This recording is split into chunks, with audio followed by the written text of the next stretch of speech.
¿Cómo están, hermanos? ¿Animados? ¿Bendecidos? Amén. Amén, hermanos, sí, gloria a Dios. Gracias a Dios que tenemos a nuestro hermano, nuevamente volvió de Costa Rica, del país donde dicen que es pura vida. Bienvenido, Ben. Gracias a Dios, te extrañamos, hermano. Pues, rápidamente, hermanos, solamente tenemos pocos anuncios. Y el primer anuncio que tenemos es el estudio de las mujeres. Se iba a llevar a cabo aquí, pero hoy, por cuestiones de algunas cosas, se va a llevar a cabo en mi casa, hermanos, hermanas.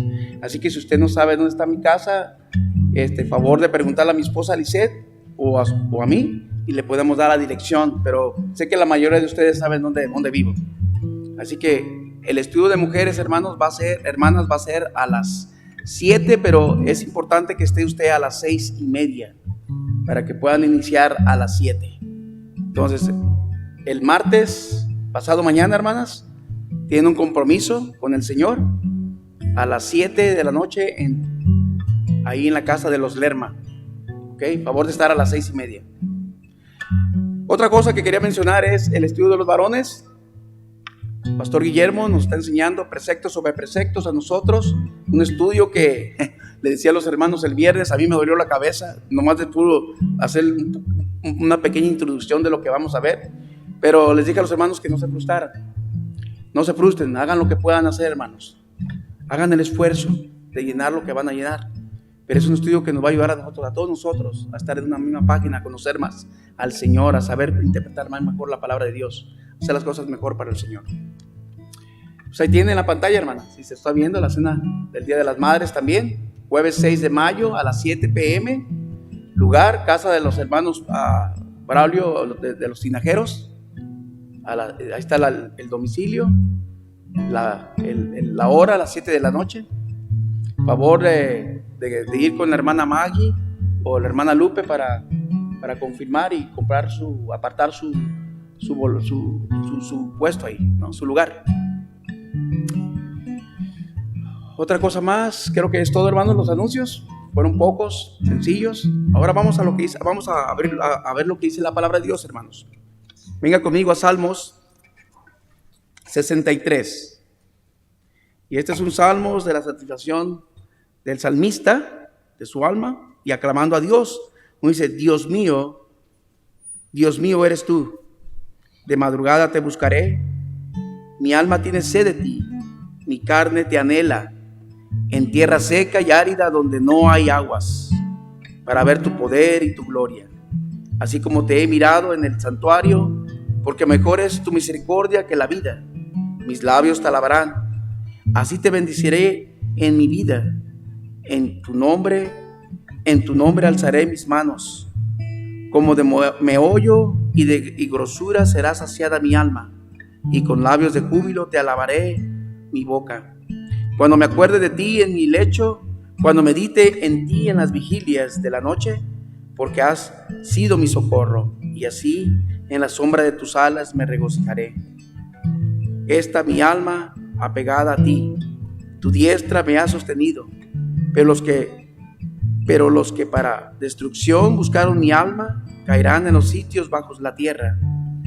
Los destruirás a filo de espada, serán porción de los chacales, pero el rey se alegrará en Dios. Será alabado cualquiera que jura por él, porque la boca de los que hablan mentiras será cerrada.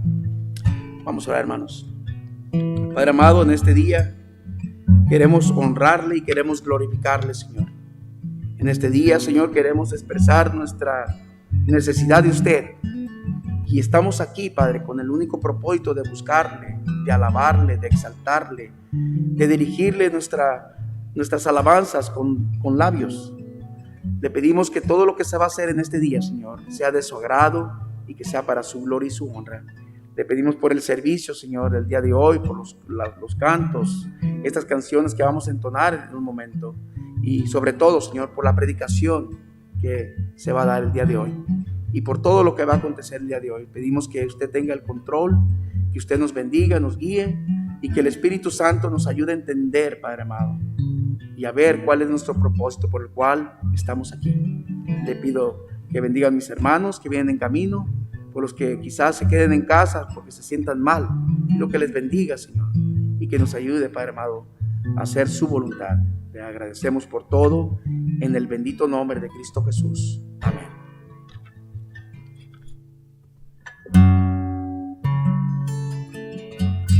Que hermanos, pongámonos de pie.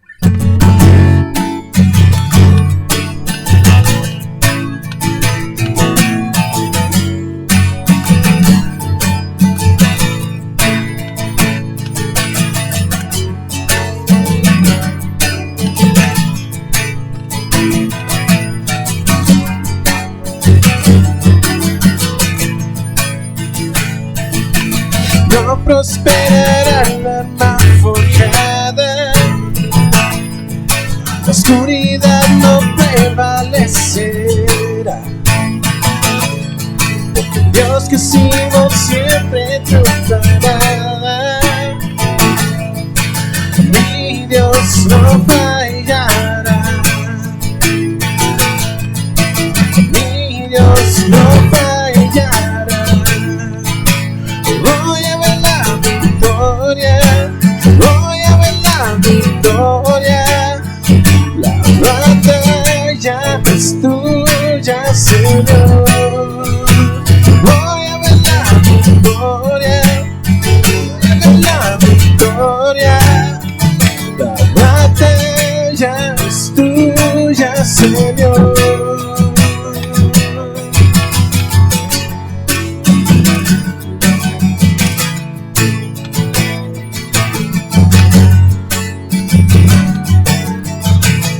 Hay poder en el nombre de Cristo.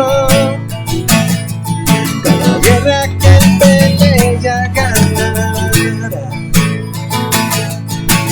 Nunca huiré de los gigantes. Sé cómo terminará. Sé cómo terminará. Voy a ver la victoria, voy a ver la victoria. La batalla es tuya, Señor. Voy a ver la victoria, voy a ver la victoria. La batalla es tuya, Señor.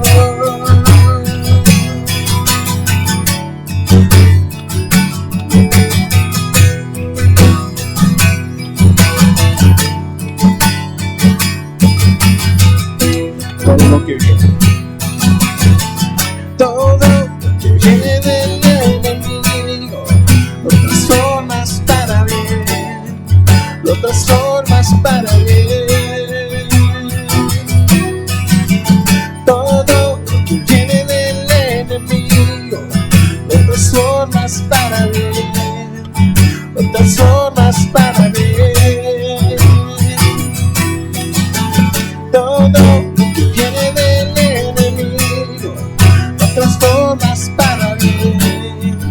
lo transformas para bien.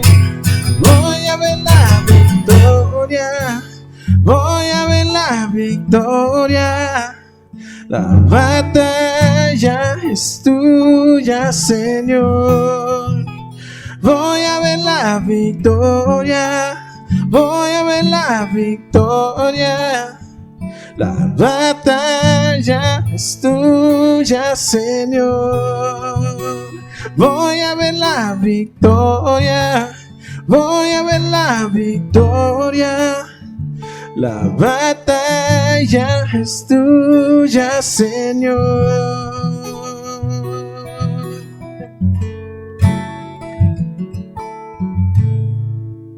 Amén.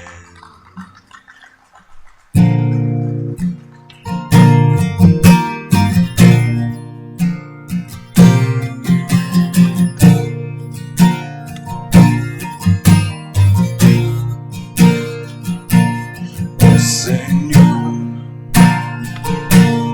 vengo a ti.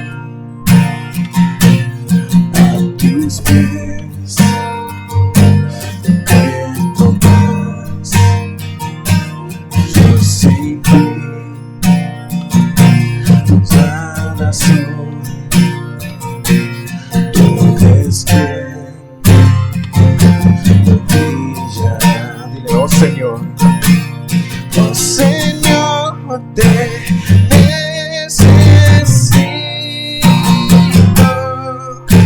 Siempre te llamo, mi defensor, mi Salvador. Dios, te necesito.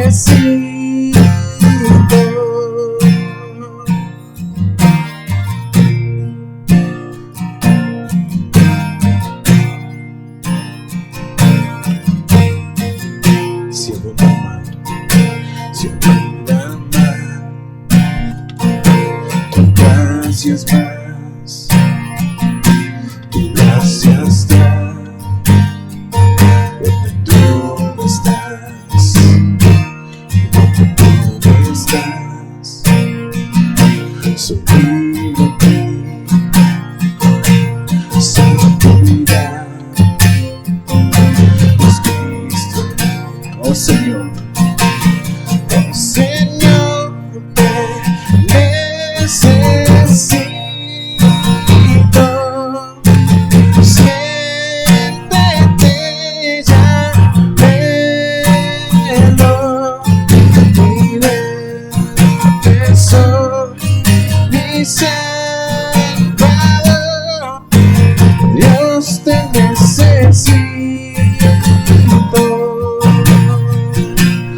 Oh Señor, te necesito. Siempre te llamo, mi defensor, mi Salvador. Dios, te necesito.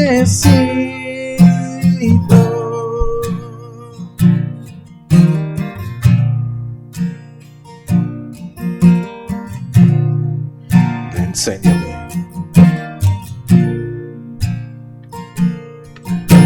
Enséñame a confiar en ti. Cuando venga el tentador, cuando el visor me apoya en ti, Jesús, yo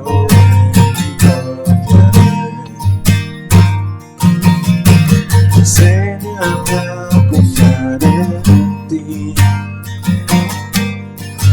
Cuando venga el tentador, cuando mi sol me apoya en ti, Jesús, yo en ti confiaré. Oh Señor, te necesito. Siempre te llamo,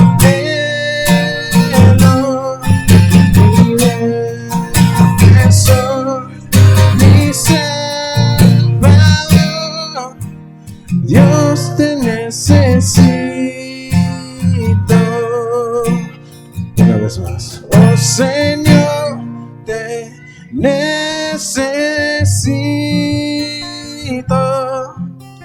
Siempre te llamo, mi defensor, mi Salvador. Dios, te necesito.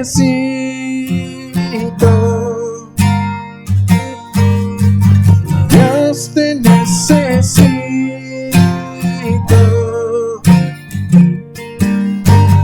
Dios, te necesito.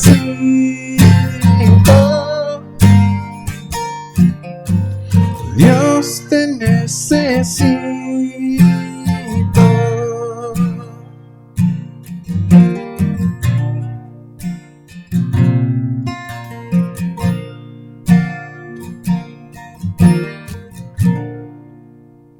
Amén, amén. Pueden tomar su asiento y ya ahora es tiempo para la ofrenda.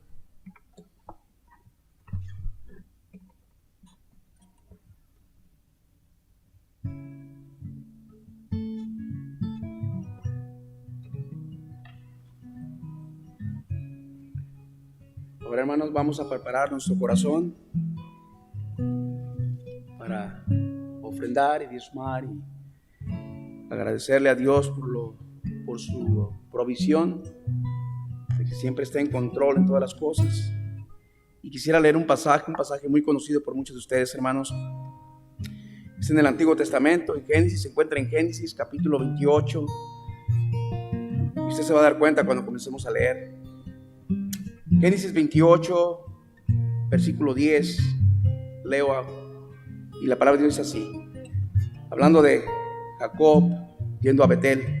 Salió pues Jacob de Beerseba y fue a Harán, y llegó a un desierto lugar y durmió allí, porque ya el sol se había puesto, y tomó de las piedras de aquel paraje, y puso en su cabecera, y se acostó en aquel lugar, y soñó, y aquí una escalera que estaba apoyada en la tierra, y su extremo tocaba en el cielo, y aquí ángeles de Dios que subían y descendían por ella, y aquí que Jehová estaba en lo alto de ella, el cual dijo: yo soy Jehová, el Dios de Abraham tu padre, y el Dios de Isaac.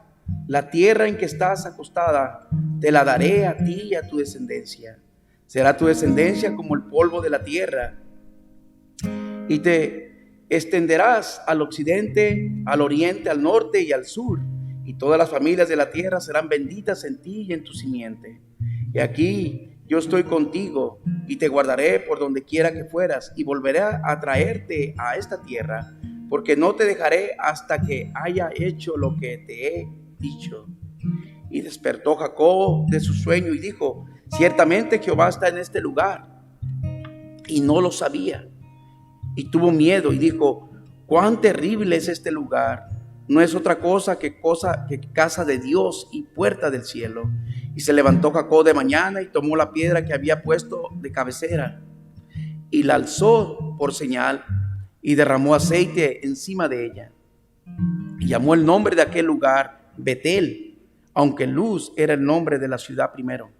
E hizo Jacob voto diciendo: si fuere Dios conmigo y me guardara en este viaje en que voy, y me diera pan para comer y vestido para vestir, y si volviera en paz a casa de mi padre, Jehová será mi Dios.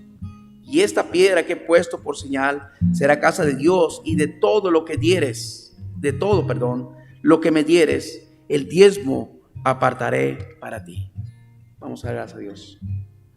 Amado Dios, te damos gracias, Padre, por esa bendición enorme que tenemos, porque nosotros hemos sido bendecidos a través de todo esto, Señor. Gracias, Padre amado, porque le hemos conocido a usted. ¿Quién es usted, Señor? Gracias por enviar a su Hijo Jesucristo a la cruz, y Él ir voluntariamente a la cruz del Calvario y morir por nosotros. Y ahora estamos en sus caminos, Padre amado. Y Padre, queremos ahora honrarle y glorificar su santo nombre, Señor. Y queremos expresarle nuestra gratitud, y lo queremos hacer a través de diezmos y ofrendas que vamos a levantar el día de hoy.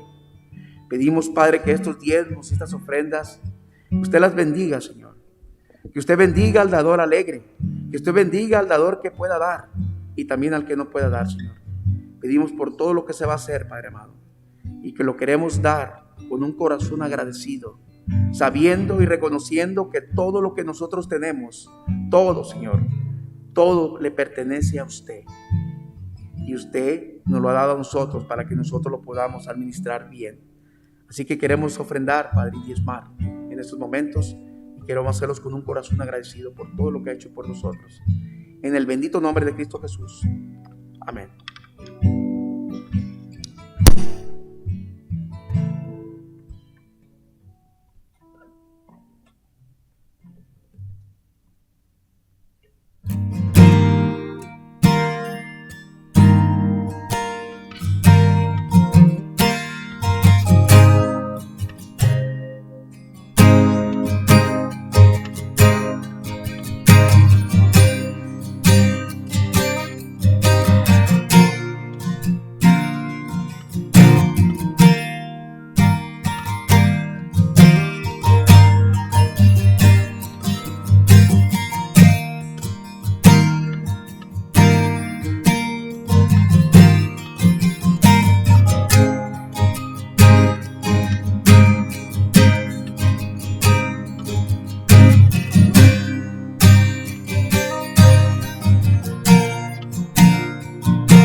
creador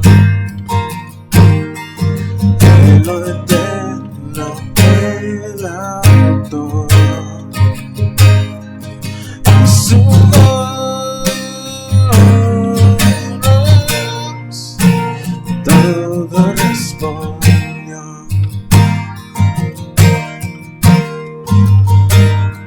Su aliento vida a Dios, su esplendor se reveló. Por su voz todo existió. Las galaxias. Las galaxias él formó, y también mi corazón. El Rey del cielo mi pensó, me inunda su amor.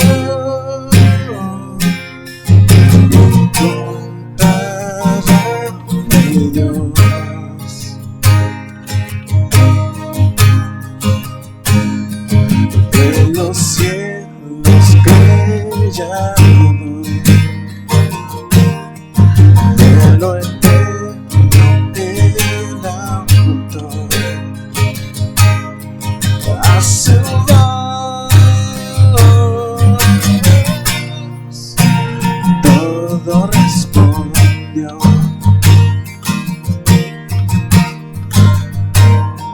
Su aliento vida a Dios, su esplendor se reveló. Por su voz todo existió. De las galaxias. Las galaxias él formó, y también mi corazón. El Rey del cielo mi pensó, me inunda su amor. Las galaxias él formó, y también mi corazón. El Rey del cielo mi pensó, me inunda su amor incomparable Dios.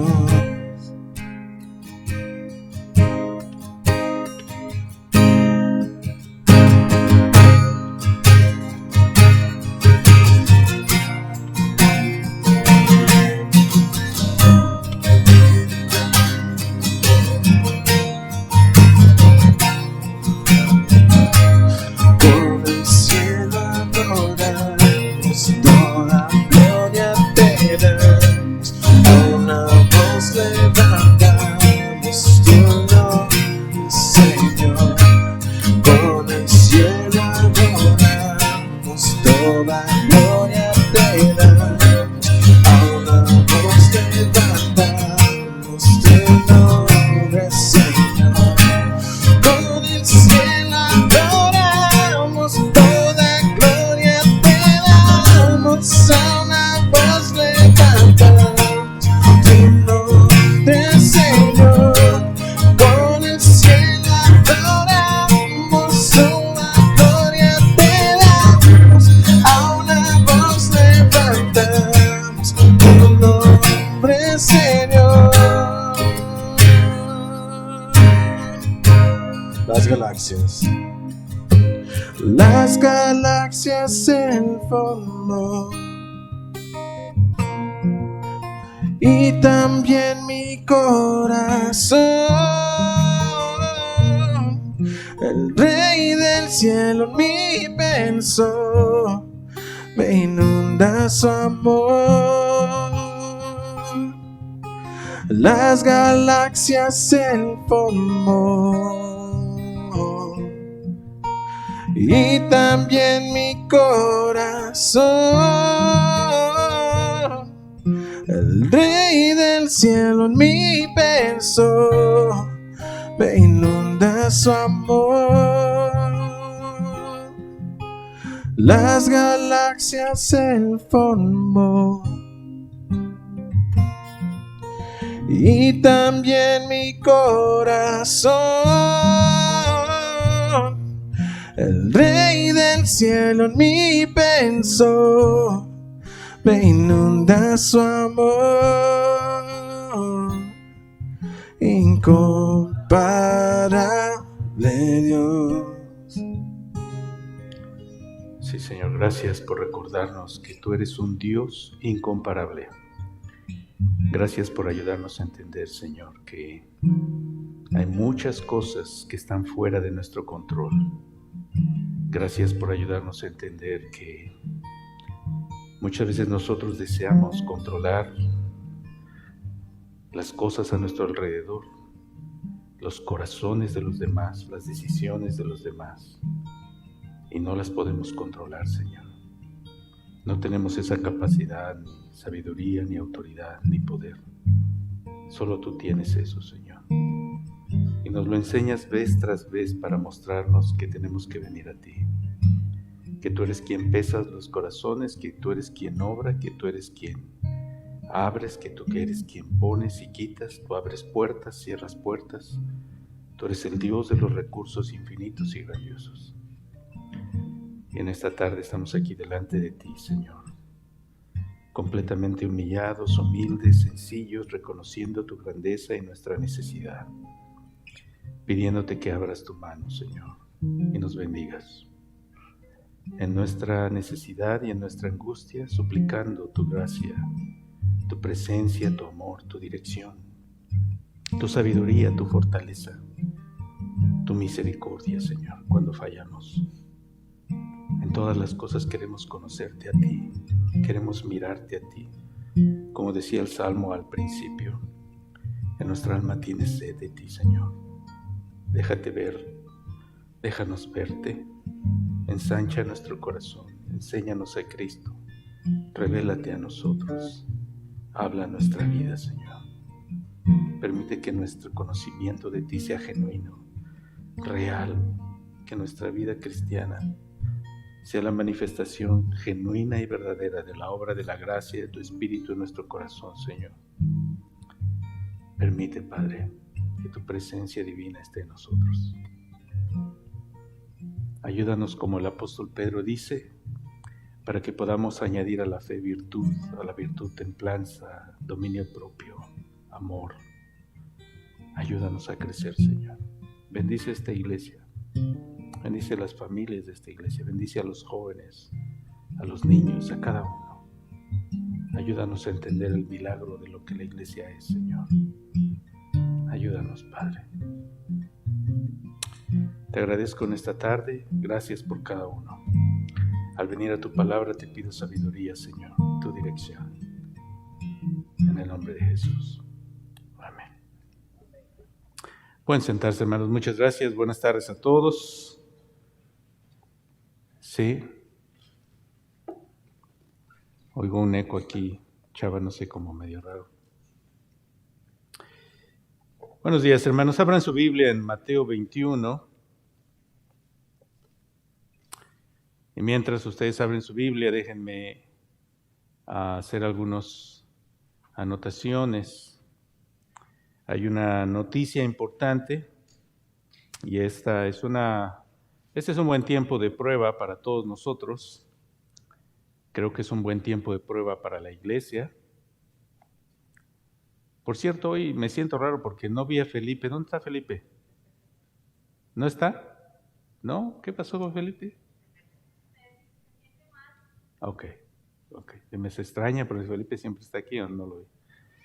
Hermanos, hay una noticia importante, ya algunos se las compartí el miércoles pasado.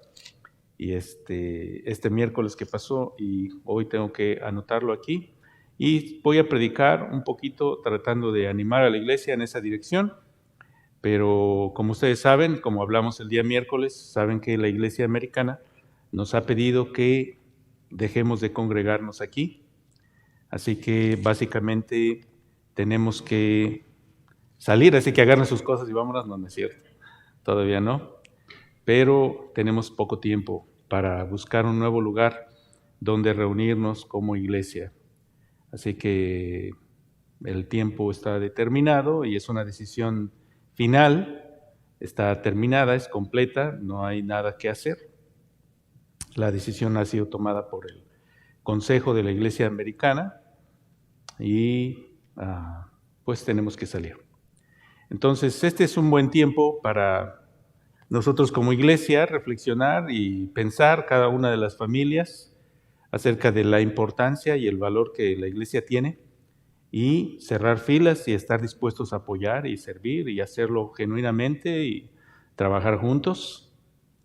Ahí les digo sinceramente, muchas veces mucha inconstancia en nuestra iglesia y esto nos hace muy débiles. Así que Dios está probándonos por medio de esta circunstancia. No quisiera que pensemos de esta decisión de manera incorrecta. Hay dos maneras de entenderlo. Primero, tenemos que entender que es la soberanía de Dios y este es el propósito de Dios para nuestra iglesia. ¿Es una buena decisión? No es una buena decisión. Me hubiese gustado que la iglesia americana pensara de otra manera, que actuara de otra forma, que decidiera de otra manera. Pero por otro lado, tenemos que estar agradecidos con ellos por el tiempo que nos han permitido estar aquí. ¿Sí? También hay momentos en que como iglesia necesitamos crecer. Y ustedes saben que en las condiciones en las que la iglesia ha estado acá, no ha sido posible crecer porque la iglesia nuestra está muy limitada en cuanto al uso del edificio, en cuanto a los tiempos, en cuanto a los lugares, en cuanto a las formas, y esto nos quita mucha oportunidad de crecimiento. Entonces, es nuestra oración que Dios permita que esto sea de bendición para que nosotros crezcamos. Pero, como dije, para con los hermanos americanos, dos cosas. Uno, gratitud, ¿sí?, por el tiempo que nos permitieron estar aquí. No quisiera que pensemos incorrectamente, no debemos tener en nuestro corazón enojo, aunque debemos reconocer también que la decisión no es la mejor y que si hemos de aplicar un principio realmente en cuanto a la unidad de la iglesia y el reino de Dios y el evangelio, hubiese sido mejor que ellos decidieran de otra manera, pero no lo hicieron. Así que de esa manera aceptamos la decisión con gratitud por el tiempo que nos permitieron estar aquí y con la disposición de movernos, y lo vamos a hacer pronto. Y quisiera pedirles a los hermanos de la mesa, yo tenía intenciones de reunirme ayer y no pude estar con ellos, pero quisiera pedirles si al final del servicio pudieran darme unos minutos, por favor, para que hablemos. ¿Sí? Muy bien. En base a esto, hermanos, vamos a la palabra de Dios. Y no sé si está muy fuerte, Chava, que les va a romper los oídos a todos los hermanos. Y si vamos al capítulo 21 de Mateo, quiero compartir con ustedes y quiero hablar un poco de esto. Este es un intento de hacer una aplicación práctica de algunas cosas, sobre todo con respecto a la situación en que nos encontramos y las necesidades que nuestra iglesia va a tener. Pero déjenme explicar el pasaje. Estamos en Mateo 21, voy a comenzar a leer a partir del versículo 33, y en este capítulo 21 tenemos el momento de nuevo en que Jesús está entrando en la ciudad de Jerusalén justo antes de su muerte, y el Señor está entrando en la ciudad, y en la ciudad va a tener una confrontación con los líderes de la nación, quienes van a oponerse a él y van a pedirle credenciales y van a hacerle preguntas y va a comenzar un debate público en el cual se va a debatir cuál es la autoridad de Jesús, por qué hace las cosas que hace, etcétera, etcétera. Y usted entiende que estas personas que eran los personajes importantes en Israel, los que dirigían el templo, los que dirigían los centros educativos, es decir, las sinagogas, que rechazan a Jesús realmente están debatiéndolo, no porque ellos realmente quieren probar o comprobar que Jesús tiene un fundamento para hacer las cosas que está haciendo, sino la razón por la cual lo están debatiendo es porque quieren encontrar alguna cosa de qué acusarle. Así que hay una serie de preguntas maliciosas hechas en público, hechas de manera abierta, en las cuales están poniendo trampas a Jesús para que cualquier cosa que él responda sea tomado de una manera incorrecta y pueda usarse para levantar una acusación contra él a consecuencia de lo que él está enseñando. En medio de esta discusión respecto a la autoridad de Jesús y respecto a quién es él y por qué hace las cosas que hace, Jesús entonces les da a estos hombres la parábola de los labradores malvados. Voy a leer a partir del versículo 33. Y esta es una parábola interesante. Es en cierta manera un decreto de parte de Dios. Esta parábola está dicha de una manera que Jesús está ilustrando cuál es la decisión que Dios está tomando respecto al pacto y a la comunión y a la decisión de que Israel fuese la nación escogida. En la parábola de los labradores malvados hay una sentencia bastante fuerte. Así que comienza a leer en el versículo 33, dice: oíd otra parábola. Hubo un hombre padre de familia, el cual plantó una viña, la cercó de vallado, cavó en ella un lagar, edificó una torre y la arrendó a unos labradores y se fue lejos. Mira el escenario. Jesús está aquí contándonos esta historia, nos está diciendo, este es el escenario.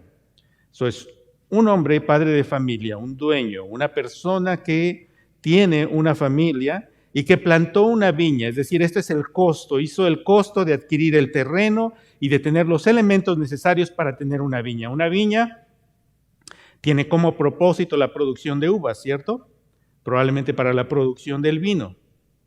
Así que plantó una viña y luego vea el cuidado que este padre de familia tomó en asegurarse que su viña fuese una viña productiva, porque quien comienza un negocio siempre lo hace ¿con cuál intención? Con la intención de que el negocio prospere. Nadie emprende un negocio para que el negocio se vaya a la bancarrota, ¿cierto? La bancarrota es la consecuencia de malas decisiones y la consecuencia de malos manejos, no de la intención de quien está haciendo el negocio. Este padre de familia tiene el deseo de que su viña sea una viña productiva. Y como un buen padre de familia, entonces planta la viña y la cerca para protegerla. Es una viña protegida. Tiene una cerca para protegerla de los animales que pueden venir para comer los frutos y arruinar las cosechas. También dice que cavó un lagar. El lagar era el lugar donde se pisaban las uvas para producir el vino. Así que el lugar estaba equipado, digamos, si lo quiere ver de otra manera, tenía todos los elementos necesarios para llevar a cabo su función. Su función es producir uvas y las uvas tienen como función producir vino. El lagar entonces era el lugar donde se ponían las uvas y la gente se sube y los pisaban. ¿Recuerda usted cómo se produce el vino a la antigüita? No sé si usted sabe, la gente se sube en este lagar y con los pies están apachurrando las uvas. Y después usted se toma el vino y qué rico el vino, ¿verdad? Ahí con todos los juanetes y ojos de pescado ahí. Eso es lo que le da sabor. ¿Sí? Y dice que edificó una torre. ¿Sí? Una torre para vigilar. La torre muchas veces era el lugar alto desde donde, ¿sí?, una persona podía subirse para estar mirando a lo lejos y asegurarse que la viña estuviera a salvo. Es decir, hizo todas las cosas necesarias para protegerla, para asegurarse que su negocio fuese exitoso. Y si no fuese suficiente, porque él tenía que salir de viaje, dice que se la arrendó a unos labradores, puso a sus mayordomos y les dijo, se las doy a ustedes, está equipada, tiene todos los elementos, está lista, trabájenla para que sea productiva y me compartan del fruto de ella. Y cuando se acercó, según el versículo 34, cuando se acercó el tiempo de los frutos, envió sus siervos a los labradores para que recibiesen sus frutos. Es el tiempo de pago, que ese es el tiempo de la cosecha, ahora es el tiempo de recoger el fruto de la cosecha. Mas los labradores, dice, tomando a los siervos, a uno golpearon, a otro mataron y a otro apedrearon. Los labradores se posesionaron de la viña, tomaron control de ella, vieron que la ganancia, vieron que el fruto era abundante, se dieron cuenta, aquí hay ventaja, aquí hay ganancia, aquí hay algo que podemos obtener. Y en lugar de enviar estos frutos al dueño de la viña como debía ofrecerse, prefieren mejor comenzar a actuar con violencia. A unos siervos los tomaron, los golpearon, a otro mataron, a otro apedrearon. Dice el versículo 36, envió de nuevo otros siervos, más que los primeros, e hicieron con ellos de la misma manera. La respuesta es la misma. Segunda llamada, el dueño de la viña llama a que le entreguen los frutos y el resultado es el mismo. Versículo 37, finalmente les envió a su hijo, diciendo, tendrán respeto a mi hijo. A los labradores, cuando vieron al hijo, dijeron, este es el heredero, matémosle y apoderémonos de su heredad. Si destruimos al heredero, entonces el dueño no tendrá quien reclame la viña para sí y podemos entonces tomar posesión de la viña. Y tomándole le echaron fuera y le mataron. Cuando venga pues el señor de la viña, ¿qué hará a aquellos labradores? ¿Cuál es la lógica de esta historia? Es muy interesante las historias que Jesús pregunta, las preguntas que Jesús hace en sus historias, porque estas preguntas tienen una lógica muy poderosa. Recuerde que aquí el Señor Jesucristo está en medio de un debate con los líderes religiosos de la nación de Israel. Y Él les está planteando esta historia. Y les plantea la historia y luego les hace la pregunta. Y cualquier persona razonable está dispuesta a contestar de la manera apropiada a esta pregunta. ¿Qué se debe hacer con estos labradores malvados? ¿Qué se tiene que hacer con ellos? Hay que traerlos bajo la justicia, ¿cierto? Hay que sacarlos de ahí, hay que quitarles la viña, hay que destruirlos, hay que echarlos en la cárcel y el dueño tiene que recuperar lo que a él le pertenece. Esa es la lógica de la historia, ¿no? Creo que ninguna persona razonable diría, no, los labradores tienen razón, ellos deberían quedarse con la heredad. No les pertenece. Ellos no la compraron, ellos no pagaron por ella, ellos no la pusieron, ellos no hicieron todas estas cosas. Entonces la lógica del Señor es sumamente poderosa y cuando Él hace esta pregunta no deja lugar a dudas. Los labradores malvados deben ser reemplazados. Fíjese bien lo que acabo de decir. Los labradores malvados deben ser ¿qué? Reemplazados. El dueño tiene que recuperar la viña y la viña tiene que ser entregada a otros labradores que realmente produzcan los frutos de la viña. En el versículo 41, la gente que está escuchándolo concuerdan con este análisis. Le dijeron, a los malos destruirá sin misericordia y arrendará o rentará su viña a otros labradores que le paguen el fruto a su tiempo. Cualquiera de nosotros haríamos eso. Es una lógica muy clara. Y Jesús entonces viene a entrar. ¿Qué significa esta historia? ¿Cuál es el punto de esta historia?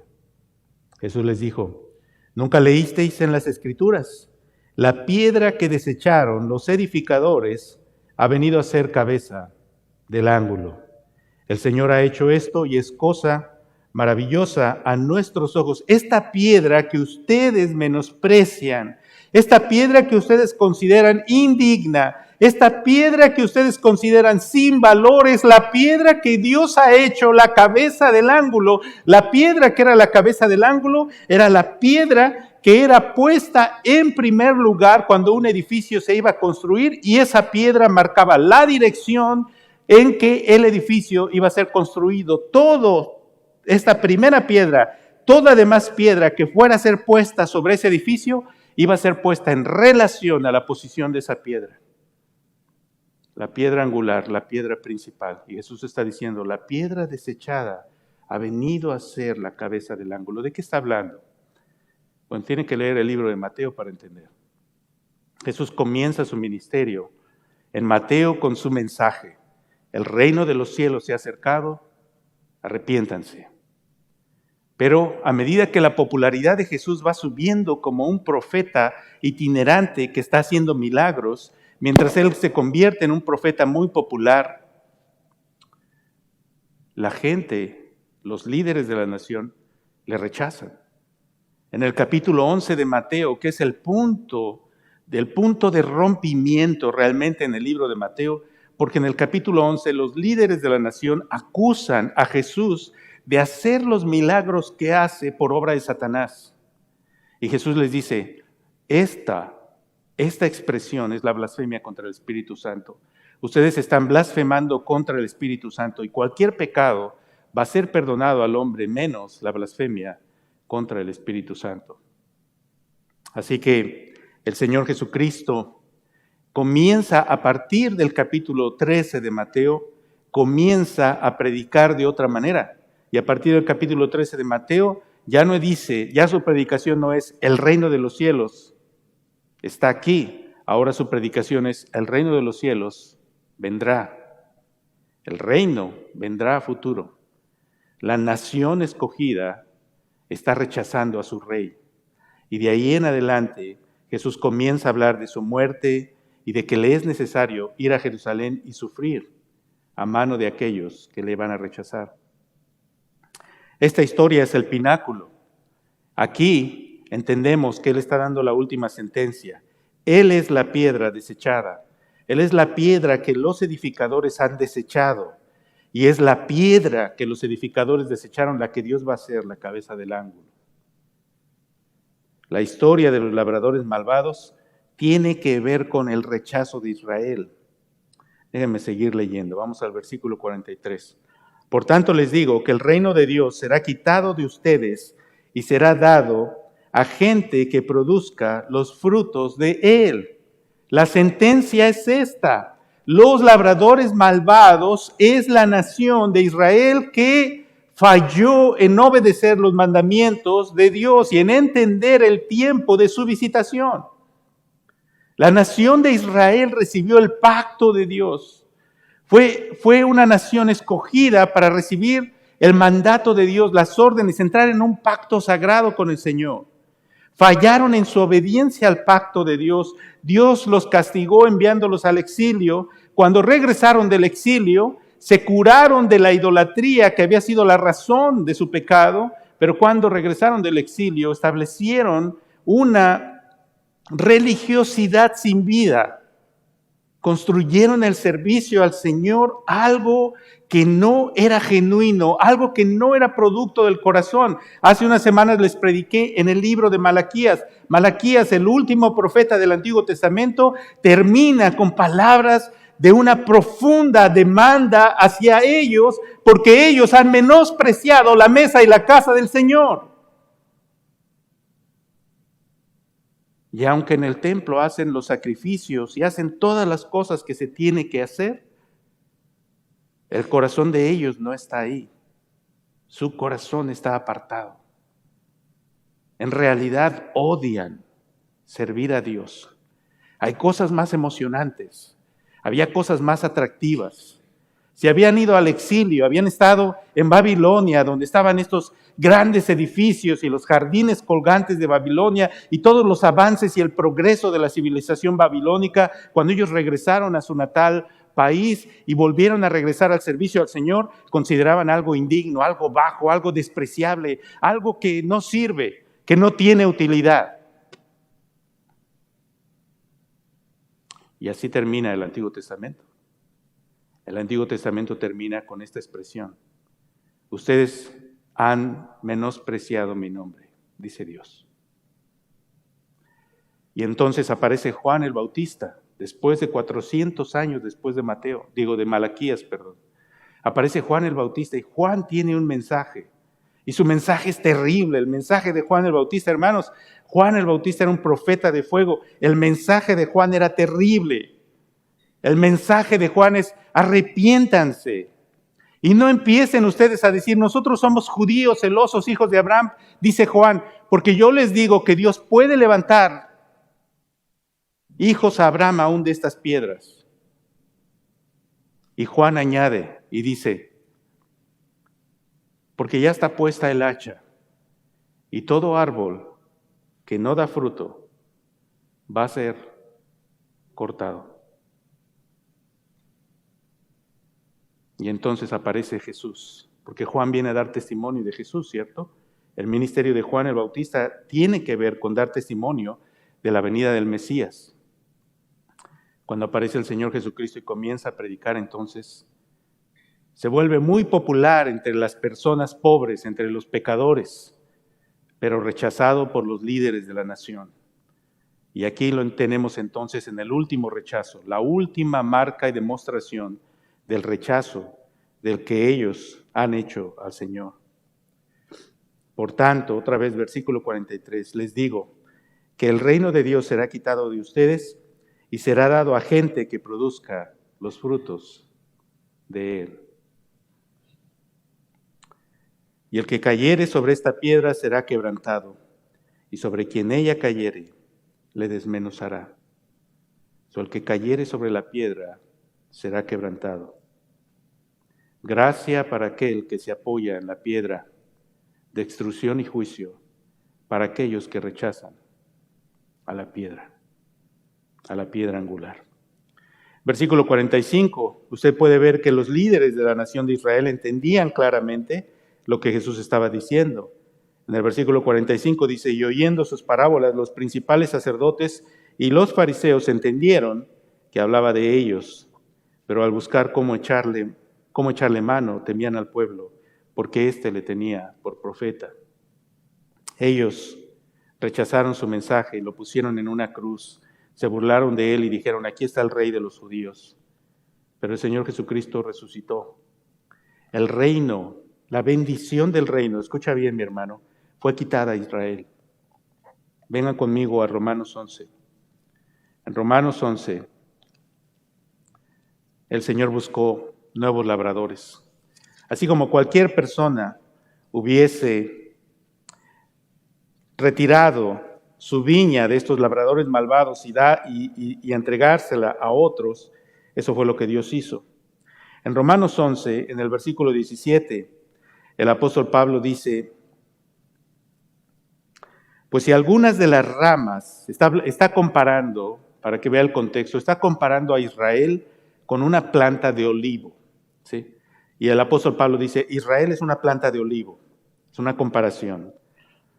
Pero dice: pero algunas ramas fueron desgajadas de este árbol. Eso en el versículo 17, pero si algunas de las ramas fueron desgajadas, y tú, siendo olivo silvestre, has sido injertado en lugar de ellas, y has sido hecho participante de la raíz y de la rica savia del olivo, no te jactes contra las ramas, y si te jactas, sabe que no sustentas tú a la raíz, sino la raíz a ti. Pablo está haciendo este argumento. Pablo está diciendo: Israel fue cortado. La planta natural que era Israel, con quien Dios hizo su pacto, fue cortada, ¿sí? Por eso dice: el reino de los cielos será quitado de ustedes y será dado a personas que produzcan los frutos de él. La rama fue cortada. Y Dios, por su gracia, le dio la bendición del reino a los gentiles, a personas como usted y como yo. Nos dio esta gran bendición. En el libro de Efesios dice que los gentiles estábamos alejados de los pactos de Dios, sin esperanza y sin Dios en el mundo. Pero en Cristo, aquellos que estábamos lejos, fuimos hechos cercanos. Y por la fe en Cristo, nosotros venimos a formar parte del pacto de Dios. y venimos a formar parte de la bendición de Dios. Y la esperanza bienaventurada está sobre nosotros. Y nosotros, queridos hermanos, somos este olivo silvestre, que no es el olivo natural. No éramos parte de la planta natural. Pero el apóstol dice, pero tú fuiste un olivo silvestre, ¿y sabes lo que Dios hizo? Te tomó de allá y te injertó en la rama natural. ¿Sí? Qué bendición, ¿no? Dios le quitó la bendición a Israel porque ellos no creyeron, no fueron fieles. Y Dios la tomó y se la dio ¿a quién? Te la dio a ti y me la dio a mí. Lo hizo a nosotros. Pablo está explicando esto en Romanos porque en la iglesia de Roma había este conflicto entre los gentiles y los judíos, ¿sí? Y en este conflicto entre los gentiles y los judíos decían, nosotros somos los herederos del pacto de Dios, y menospreciaban a los gentiles cristianos, y los gentiles cristianos menospreciaban a los judíos, porque en general los judíos eran menospreciados en el Imperio Romano. Eran considerados un pueblo muy insignificante. Y Pablo está diciendo aquí, ninguno de los dos debe jactarse. ¿Por qué? Porque todos somos parte de una misma planta. Unos olivos silvestres injertados, otros parte de la planta natural. Pero en Cristo todos somos uno. Pero dice en el versículo 18, no te jactes. Jactarse significa no te llenes de orgullo, no te llenes de arrogancia. No empieces a hablar contra las ramas. Es decir, las ramas en este caso son los judíos. Y si te jactas y si te llenas de orgullo, sabe que no sustentas tú a la raíz, sino la raíz a ti. Pues las ramas, dirás, fueron desgajadas para que yo fuese injertado. Es fácil que nosotros haya arrogancia y decir, yo soy un heredero del reino de Dios. Pero en el versículo 20 dice Pablo, bien, por su incredulidad fueron desgajadas, pero tú por la fe estás en pie. No te ensoberbezcas, sino teme. ¿Por qué? Porque si Dios no perdonó a las ramas naturales, a ti tampoco te perdonará. ¿Cuál es el principio? ¿Cuál es el principio que viene guiando todas estas historias? ¿Cuál es el principio que va a través y que podemos sacar a través de esto como enseñanza para nosotros hoy? Este es el principio. Todo árbol que no da fruto, ¿qué ocurre? Es cortado. Todo árbol que no da fruto. Todo árbol que no da fruto es cortado. Ese es el principio. Mira pues la bondad y la severidad de Dios. La severidad ciertamente para con los que cayeron, pero la bondad para contigo.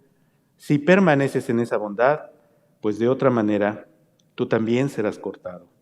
Y aún ellos, si no permanecieren en incredulidad, serán injertados, pues poderoso es Dios para volverlos a injertar. Porque si tú fuiste cortado del que por naturaleza es olivo silvestre, y contra naturaleza fuiste injertado en el buen olivo, ¿cuánto más estos, que son las ramas naturales, serán injertados en su propio olivo? Y aquí el apóstol nos explica que probablemente existe una restauración de Israel, ¿verdad? Pero nosotros somos la rama silvestre injertada en el olivo y tenemos el gran bendición. Dice el apóstol Pablo que tenemos en nosotros la gran bendición, en estos cuerpos humanos tenemos la gran bendición de que somos los portadores de la gloria, de la gracia de Dios, del mensaje del evangelio, del reino de Dios. ¿Para qué sirve una iglesia? ¿Para qué sirve una iglesia? ¿Para qué sirve esta iglesia? Iglesia Hispana Nueva Vida. Ahora tenemos que dejar este edificio y tenemos que irnos de aquí. Y más de uno dirá, ¿para qué? ¿Para qué continuar? ¿Por qué no dejar que se muera? Han pasado muchas cosas, ha habido muchas dificultades en el pasado, mejor que se deshaga todo y vámonos a nuestras casas. ¿Por qué? Tengo varias Varias razones. En primer lugar, se nos ha encomendado la palabra y la misión de proclamar el Evangelio. Esta bendición que Israel tuvo y que ahora Dios nos la dio a nosotros somos portadores de esto.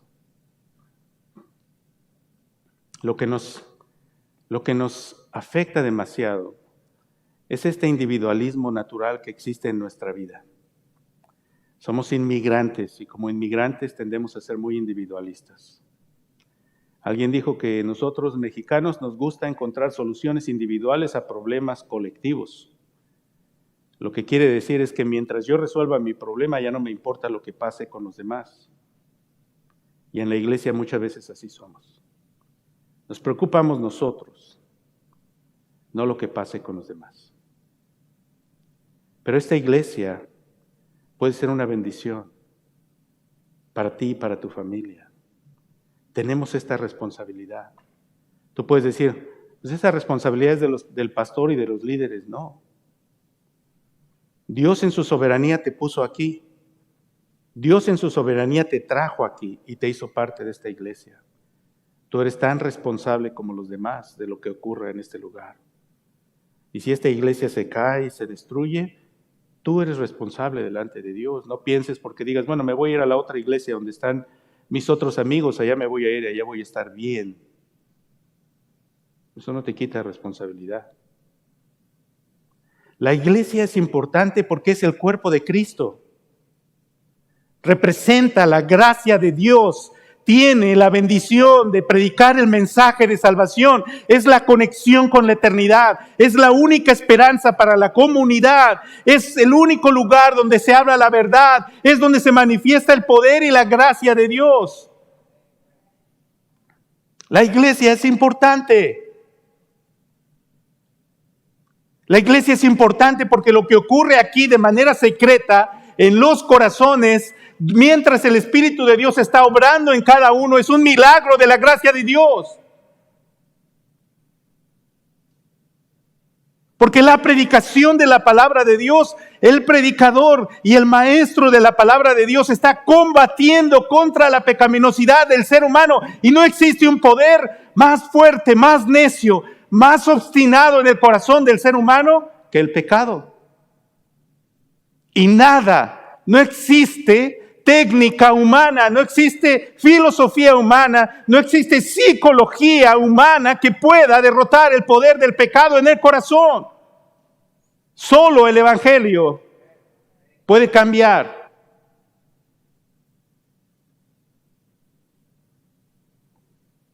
Por eso la iglesia es importante. Y quizá usted diga, sí, pero hay muchas iglesias. ¿Cierto? Y los creyentes hoy en día son consumidores y están buscando la iglesia que les complace más. El problema es este. El problema es cuando tú visitas una iglesia donde no se enseña bien la palabra de Dios, tu vida va a decaer. No lo vas a ver, no lo vas a sentir. Simple y sencillamente va a ir pasando con el paso del tiempo. La mala enseñanza va a tener efectos en tu vida. Es así de sencillo. Ustedes están mirando el estudio de Primera de Juan. Ojalá se den de topes al hacer este estudio. Me encantaría verlos batallando. Les voy a decir por qué. Porque el estudio de la palabra, la dedicación al estudio de la palabra es algo serio. Requiere un esfuerzo tremendo. Este libro, mis hermanos, es el libro sagrado del Señor. Y no podemos tomar este libro en nuestros labios y en nuestras palabras de manera ligera y usarlo como usamos cualquier cosa.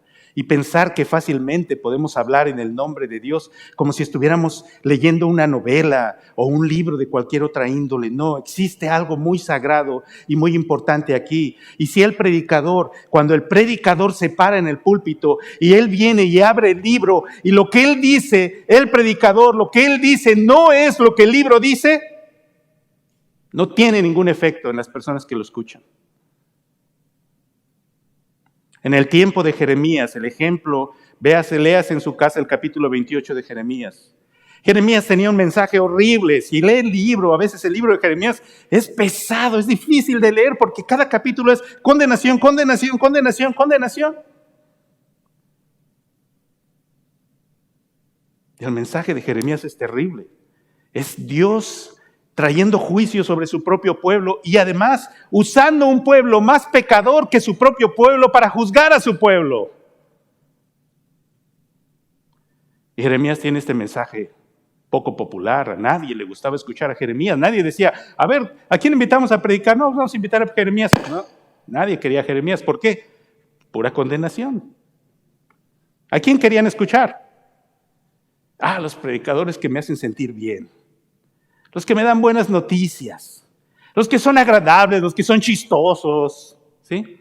Los que hablan de los chistes, de las cosas ligeras, livianas, que elevan el espíritu, que me hace llorar, que me entretiene, ¿sí? Entonces me acuerdo que un pastor hasta se aventó de panza en el púlpito y la gente estaba aplaudiendo.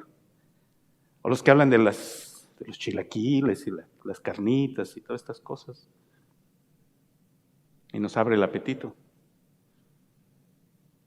Pues así pasó con el pobre Jeremías, ¿sí? Jeremías aquí está con su mensaje que nadie quiere oír. Y entonces mandan traer al profeta Ananías. Y Ananías tiene un buen mensaje.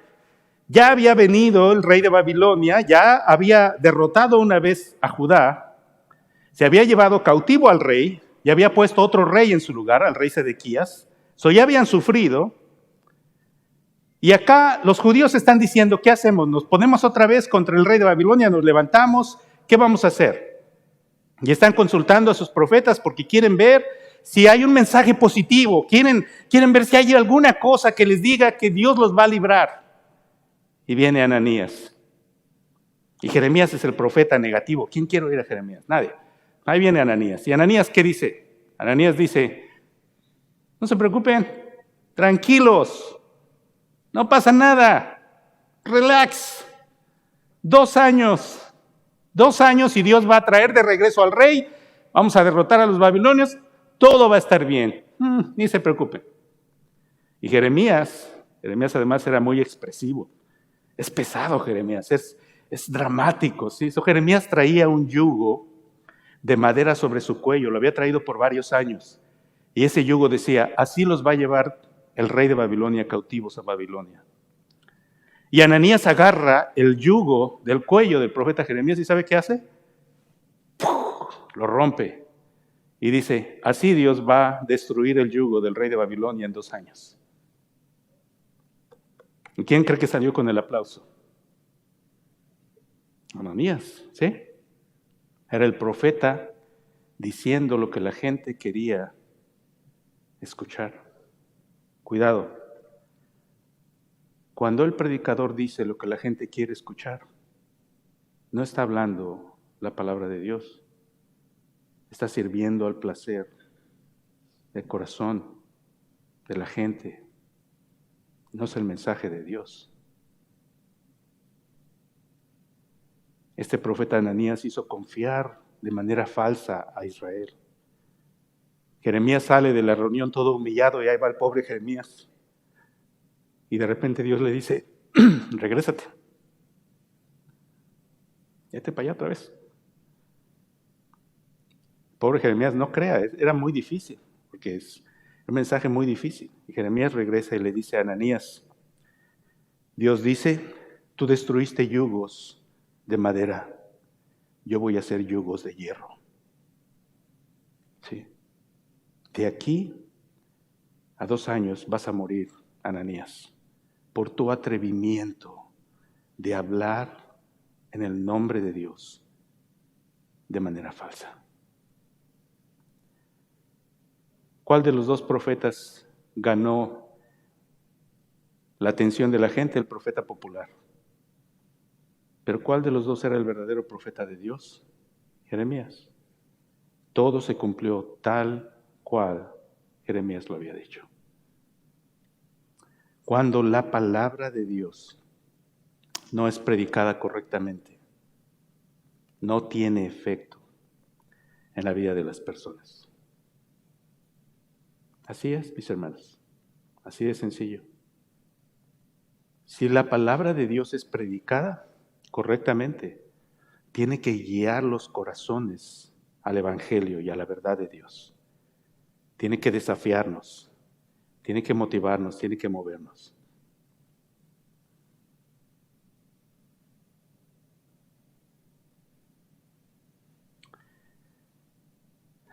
En Lucas 13, si quieren venir conmigo, hay un pasaje importante, similar a estos. En Lucas 13 dice el Señor en el versículo 6, dijo también esta parábola, que hay otra parábola. Tenía un hombre una higuera plantada en su viña y vino a buscar fruto en ella y no lo halló. ¿Recuerda esta historia cuando Jesús entra en la ciudad de Jerusalén y mira una higuera y no haya fruto en ella? ¿Y qué es lo que hace? La maldice, le dice: nunca más nazca de ti fruto. Similar historia. Dice: y dijo al viñador: he aquí hace 3 años que vengo a buscar fruto en esta higuera y no lo hallo. Córtala. ¿Para qué inutiliza la tierra? Otra cosa muy lógica, ¿cierto?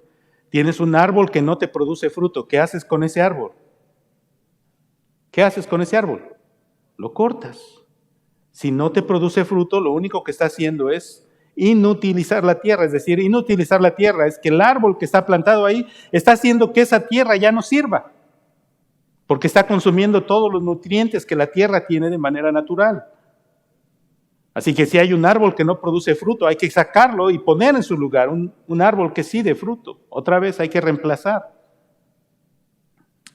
Pero en el versículo 8 dice que el viñador dijo, el viñador entonces respondiendo le dijo: Señor, déjala todavía este año, hasta que yo cabe alrededor de ella y la abone. Y si diere fruto, bien, y si no, la cortarás después. Déjenme hacerles una pregunta, ya casi voy a terminar. ¿En qué tiempo estamos? ¿En qué tiempo estás? Vamos a hablar de manera individual primero. ¿En qué tiempo estás? Si en esta tarde te preguntara, ¿cuáles son los frutos que marcan en tu vida la señal de que la obra de gracia verdaderamente está en ti, de que el Espíritu de Dios está obrando, de que estás agradecido con tu Señor por la obra de salvación que hizo en el hecho de que Cristo te salvó por su gracia? ¿Qué frutos en tu vida manifiestan claramente tu gratitud para con el Señor por su obra de salvación? Si te pidiera que los enumeraras y pudieras decirme, puedo señalar estas 3 cosas que en mi vida manifiestan que soy una higuera que realmente está produciendo frutos. ¿Cuáles frutos? ¿Qué tipo de frutos? ¿Está tu vida glorificando a Dios? ¿Estás con toda honestidad siguiendo al Señor? ¿Estás recibiendo la palabra de Dios en tu corazón con un corazón humilde y sencillo, dispuesto a que Dios transforme tu vida? ¿O estás en rebelión contra la palabra de Dios? ¿Estás arreglando estas relaciones rotas que tienes con personas y resentimientos? ¡Oh, qué grande problema tenemos en esta iglesia! Y no es de ahora, es de hace muchos años. ¿Qué cosa es? Que de todo nos ofendemos. Ya me enojé. Ya me ofendieron. Ya ese hermano ya no habla, ya no quiere hablar, ya no habla. ¿Qué es eso? Actitudes de orgullo. ¿Eso es un fruto del Espíritu? No. La persona que dice ya me enojé está diciendo, ¿cómo se atreven a tratarme así a mí que soy tan gran cosa? De veras, eres tan gran cosa. Cristo sufrió el oprobio y los insultos. Él sí era una gran cosa. ¿Cuál es el fruto en tu vida, mi hermano, mi hermana? ¿Estás creciendo más? ¿Estás dedicándote al estudio de la palabra de Dios? ¿Estás con todo tu corazón buscando a Cristo? ¿Estás enseñándole la palabra de Dios a tus hijos? ¿Estás actuando de manera real como creyente en tu trabajo? ¿O tus amigos en tu trabajo todavía no saben que eres cristiano? ¿Te atreves a predicarle el evangelio a tus familiares? ¿O tienes temor de qué va a decir tu mamá, tu papá, tu tío, tu hermano, tu cuñada, tu perro? ¿Dónde está el fruto? ¿Cuántas personas les has compartido el evangelio porque realmente entiendes la urgencia de que conozcan de la gracia de Cristo? ¿Dónde está el fruto? Ok, hermana, eres más servicial a tu marido, eres más amorosa, sujeta, sencilla, tranquila, menos bla, bla, bla y más acción, más sabiduría en tus palabras. Varón, eres un hombre que tratas con dignidad a tu esposa y la cuidas y la sustentas como a tu propio cuerpo. La amas como Cristo amó a la iglesia, provees para ella. Jóvenes, se sujetan verdaderamente a sus padres. Ustedes jóvenes que me están escuchando, piensan que estas cosas no son serias y que no estoy hablando a ustedes, pero ustedes son responsables delante de Dios. Si tú eres desobediente con tus padres y deshonras a tus padres, Dios no va a bendecir tu vida. No pienses que es una cosa superficial contestarle mal a tu mamá o tu papá.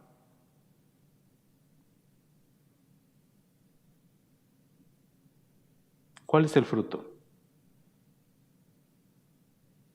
Y déjame preguntarte, ¿puedes tú decir que eres una higuera a la que no se ha labrado? ¿Eres una higuera a la que no se le ha enseñado? ¿Eres una higuera que no tiene conocimiento? ¿Eres una higuera que no ha oído la palabra de Dios? No. Todos ustedes la han escuchado. Y no estoy hablando del tiempo que yo estoy aquí enseñándoles. El hermano Elías les enseñó antes. ¿Sí? Otros pastores enseñaron antes y hace muchos años el pastor Jaime. La palabra de Dios ha sido enseñada a nosotros. Como iglesia, ¿dónde está nuestro fruto? ¿Qué caracteriza esta iglesia? ¿Amor genuino? ¿Compromiso? ¿Fidelidad?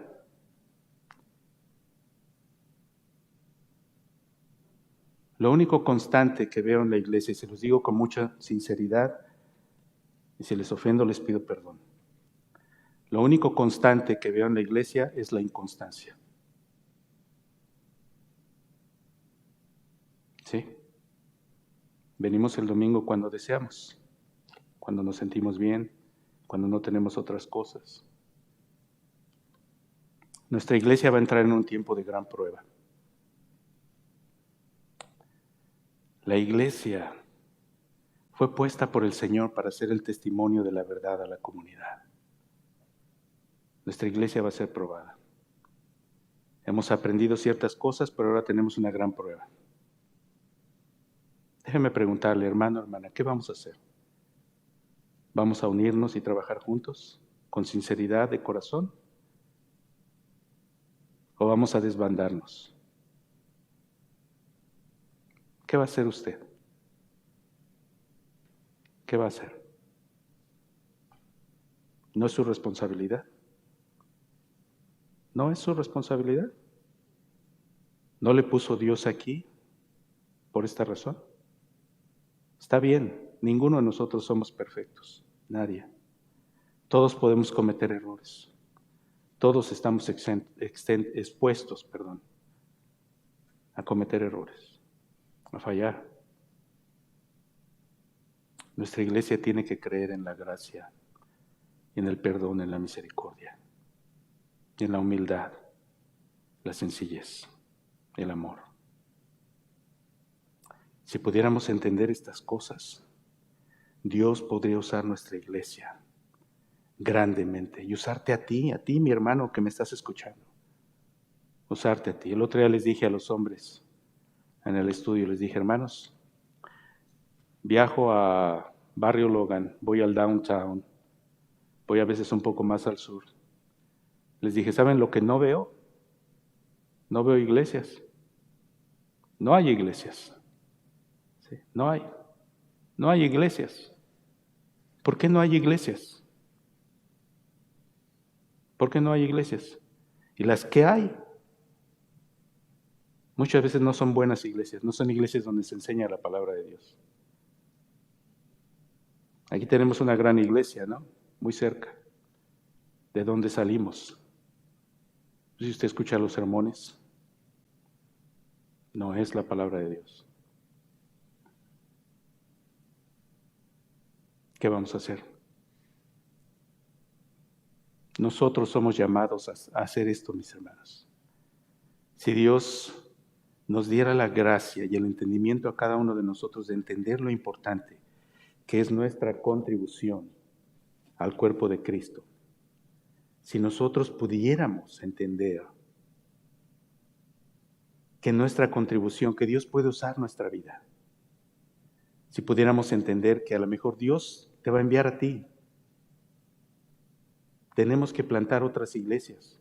Pero déjame preguntarte, ¿cómo vamos a hacer eso? ¿Cómo vamos a sostenernos? ¿Cómo vamos a sostener tan solo esta iglesia si no diezmamos? ¿Quieren que les diga una realidad? La iglesia necesita recursos. Se oye feo, ¿verdad? Porque no nos gusta hablar de dinero. Y menos cuando se nos está pidiendo dinero. Y no les estoy pidiendo su dinero. Pero sí les estoy diciendo que la obra de Dios requiere recursos. Y si nosotros no diezmamos como debemos hacerlo, la iglesia no va a prosperar. Tenemos que buscar otro lugar donde irnos. Eso significa que vamos a tener que gastar más dinero. Que nos pagan una renta o lo que vayamos a hacer. ¿De dónde va a salir eso? Si revisamos los diezmos y pensamos, ¿diezmamos realmente lo que debemos diezmar?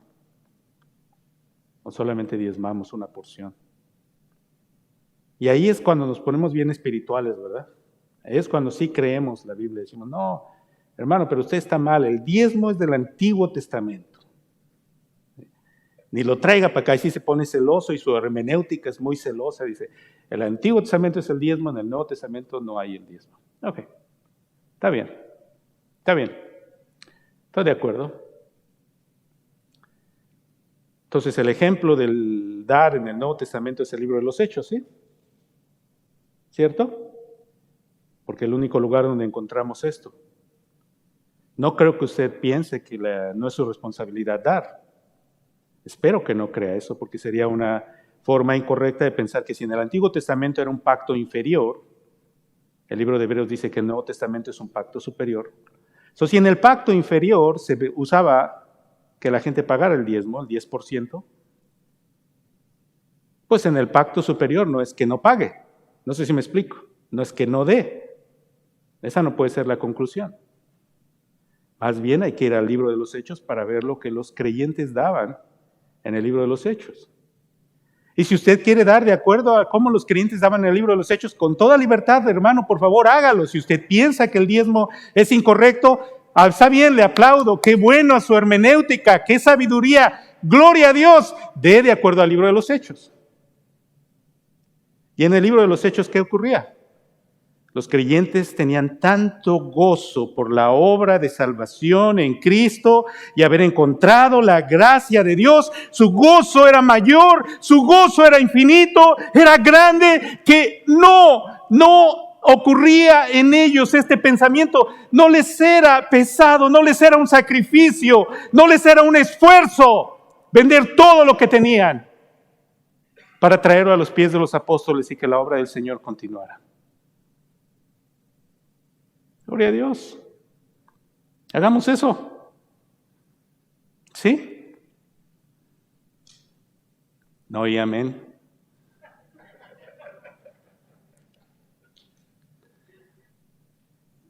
Está bien, hermanos. Que el Señor ponga en sus corazones Lo que hagamos en los próximos meses va a marcar si nuestra iglesia va a sobrevivir o no. Ojalá que podamos unirnos. Me gustaría que esta iglesia fuera una manifestación de la gracia de Dios y que se viera a través de nosotros el amor de Cristo y que Dios nos usara poderosamente para la extensión de su reino. Que Dios te use a ti, hermano, a ti, hermana, a ti, joven, para su gloria, para la extensión de su reino. Vamos a orar. Señor, te agradecemos en esta tarde por tu palabra. Ciertamente es un reto, es fuerte, Señor. El fruto tiene que verse. La realidad espiritual del corazón tiene que manifestarse por medio de un fruto de justicia que te honra. Vidas transformadas, ese es el fruto. Personas que viven en obediencia a tus mandamientos, personas que toman, Señor, el principio del reino y que entienden la prioridad de extender el reino. Ayúdanos, Señor, como iglesia, porque necesitamos mucho tu ayuda. Ayúdanos porque, en cierta manera, podemos decir y podemos sentir la pérdida de no poder congregarnos más en este lugar tan precioso, tan cómodo. Pero gracias porque has traído esta decisión. Gracias, Señor, que eres tú quien estás obrando. Gracias que cuando tú haces algo es porque tú vas a manifestar tu poder y tu gracia. Mi oración no es, Señor, por tu provisión material, porque sé que tú lo vas a hacer de una o de otra manera. Confío completamente en tu provisión y en tu fidelidad. Esa no es la oración. Yo sé que tú lo vas a hacer. La verdad, la oración más difícil, la petición más grande, la petición más complicada, lo que cuesta más trabajo, es que los corazones nuestros estén unidos verdaderamente en un mismo sentido. Y que nadie busque lo suyo propio, sino que busquen exaltarte a ti y glorificarte a ti. Que seamos humildes y sencillos, sirviéndonos los unos a los otros. Y que en medio de esta decisión y todo lo que vayamos a hacer, permanezcamos profundamente unidos. Por favor, guíanos, Señor, ayúdanos, dirígenos, danos tu gracia. Padre, contesta esta oración. Mantén esta iglesia unida. No permitas que nuestra iglesia decaiga. Ayúdanos, Señor. Haz que esto sea una infusión de ánimo para ir adelante. Muéstranos tu gracia, Señor. Te necesitamos. Yo particularmente te necesito, particularmente en este momento, Señor. También mis hermanos. Guía a los hermanos que están dirigiendo, los hermanos que nos han ofrecido su apoyo, Señor, para buscar lugares. Ábrenos oportunidades. Déjanos ver tu mano, Señor. Pero más que eso, quiero ver a los hermanos que están peleados unos con otros, perdonándose. Quiero ver a los hermanos que no se quieren, trabajando juntos, mano a mano, sirviéndose con amor. Señor, quiero ver a los jóvenes conociéndote, poniendo el teléfono a un lado y verdaderamente volviéndose con todo su corazón y entendiendo que el llamado del Evangelio es para ellos. Quiero ver a las hermanas, Señor, siendo mujeres discretas de sabiduría, de honor, de gracia. Y a los varones siendo los líderes del hogar, sabios, prudentes, decorosos, amorosos, serviciales, Señor, honestos, sencillos, constantes, constancia, perseverancia. Señor, cuánto necesitamos eso, Padre. Te pido perseverancia.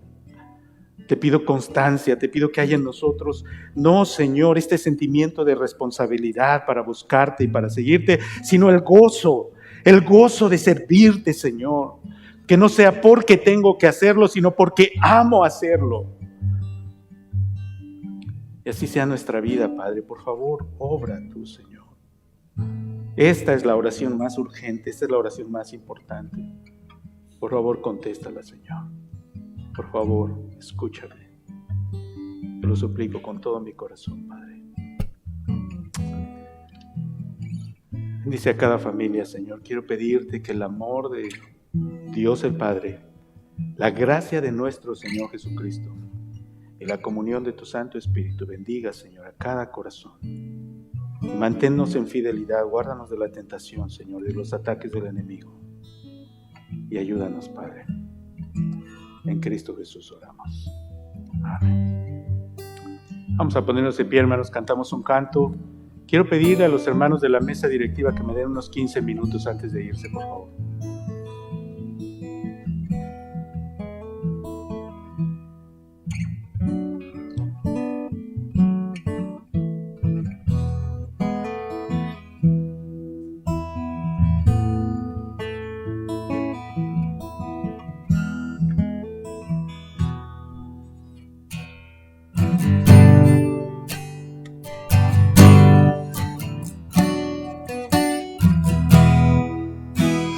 Fuerte Dios, consolador, príncipe de paz, gran Señor, vencedor, siempre vives y siempre reinarás. Yo te exalto, Dios te exalto, eres todo para mí, tu canción canta de ti. Yo te exalto, Dios te exalto, te exalto, Cristo mi Rey. Fuerte Dios, consolador, príncipe de paz, gran Señor, vencedor, siempre vives y siempre reinarás. Yo te exalto, Dios te exalto, eres todo para mí, tu canción canta de ti. Yo te exalto, Dios te exalto, te exalto, Cristo mi Rey. Yo te exalto, Dios te exalto, eres todo para mí, tu canción canta de ti. Yo te exalto, Dios te exalto, te exalto, Cristo mi Rey. Te exalto, Cristo mi Rey. Te exalto, Cristo mi Rey. Te exalto, Cristo mi Rey. Amén. Amén. Estamos despedidos.